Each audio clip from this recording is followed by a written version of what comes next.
Hello everyone, my name is Priya Singh and I am a BHMS student at NHMC Delhi.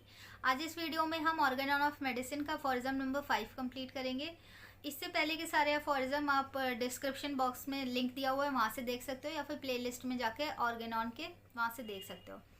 तो start करते हैं aphorism number 5। Aphorism number 5 read करने से पहले मैं आपको उसका जिस्ट बता देती हूँ। इसमें हम अक्यूट डिजीज़ में एक्साइटिंग कॉज को नोट डाउन करते हैं और क्रॉनिक डिजीज़ के लिए फंडामेंटल कॉज को फाइंड आउट करते हैं, और लास्ट में केस टेकिंग में पेशेंट की क्या क्या पिक्यूलरिटी है, इंडिविजुअलाइजेशन के लिए क्या चीज़ें नोट होती है, उसे ही कहते हैं असेसरी सर्कमस्टांसेस, जो कि स्पेसिफिक वर्ड पर 7th अफोरिज्म में मेंशन करेगा, पर बोला इन्हीं चीज़ों का जाता है। ये मेंशन है अफोरिज्म नंबर 5 में। तो स्टार्ट करते हैं aphorism number 5। Useful to the physician in assisting him to cure are the particulars of the most probable exciting cause of the acute disease।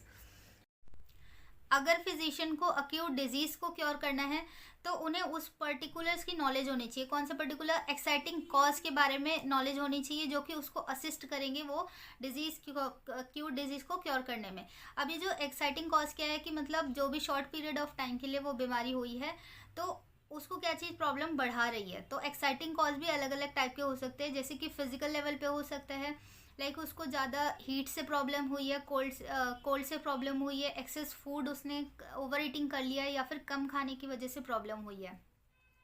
Mechanical हो सकती है ये एक्साइटिंग कॉज, जैसे कि उसको किसी प्रकार का एक्सीडेंट हो गया है, या फिर बर्न है, या कोई इंसेक्ट बाइट है। नर्वस लेवल पे भी एक्साइटिंग कॉज हो सकता है कि ज़्यादा ओवर जॉय की वजह से प्रॉब्लम बढ़ रही है, या फिर किसी तरीके का शॉक लगा है, उसको फियर है।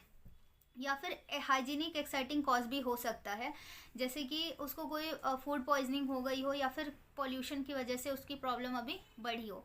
तो अगर एक्यूट डिजीज़ को ट्रीट करना है तो उसको एक्साइटिंग कॉज को जानना होगा।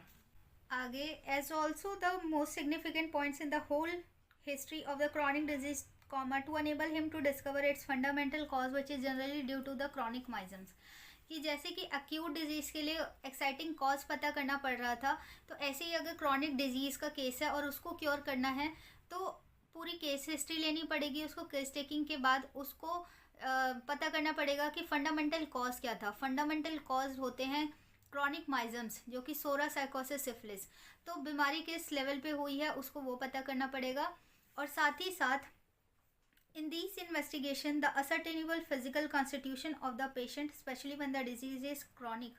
कह रहा है कि ये तो पता कर लेगा, और जो पेशेंट आया है उसकी सारी पिक्यूलरिटी, उसके जो एक इंडिविजुअल है उसके क्या फिजिकल जनरल है, क्या मेंटल जनरल है, क्रॉनिक डिजीज को क्योर करने में वो भी उसको पता करना पड़ेगा। वो क्या क्या होगा?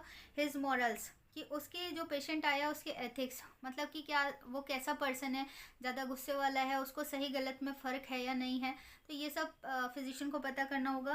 एंड द इंटेलेक्चुअल करेक्टर, उसकी सोच समझ कैसी है, उसकी मेंटल लेवल क्या है, जैसे कि विल अंडरस्टैंडिंग मेमोरी कैसी है उसकी। हिज ऑक्यूपेशन, कि किस एरिया में क्या काम करता है, उसको क्रॉनिक डिजीज़ किस वजह से, मे बी वो सिटिंग का काम करता हो, लॉन्ग आवर्स में बैठता हो, तो प्रॉब्लम उस वजह से हो रही है। किस तरीके का काम कर रहा है वो भी पता करना पड़ेगा।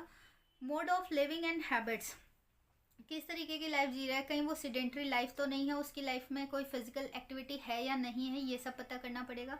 एंड हैबिट्स, उसकी किस तरीके की आदत है, किसी चीज़ की उसको लत तो नहीं लगी हुई, जैसे स्मोकिंग की, अल्कोहल, टोबैको, इस तरीके की कोई चीज़ तो नहीं है जो उसकी हेल्थ को हार्म कर रही है। His social and domestic relations, वो सोशली कैसा है, उसका बाकी सब के साथ कैसा रिलेशन है, और वो घर में है तो उसका रिलेशन बाकी सारे मेंबर्स के साथ कैसा है। हिज एज, उसकी एज पता होनी चाहिए। His sexual function etcetera are to be taken into the consideration, मतलब क्रॉनिक डिजीज़ को क्योर करने के लिए उसको केस हिस्ट्री में पूरा ये सब चीज़ें पता करनी पड़ेगी। साथ ही साथ उसके क्रॉनिक माइजम्स के भी बारे में पता करना होगा। तो केस टेकिंग में जो भी पेशेंट के फिजिकल जनरल, मेंटल जनरल्स लिए गए हैं, इन्हीं को असेसरी सर्कमस्टांसेस बोल रहे हैं। स्पेसिफिक ये टर्म अफोरिज्म नंबर 7 में मेंशन करें। तो ये था पूरा अफोरिज्म नंबर 5। आई होप कि आपको समझ आया होगा। In the next video we will continue aphorism number 6। Thank you so much.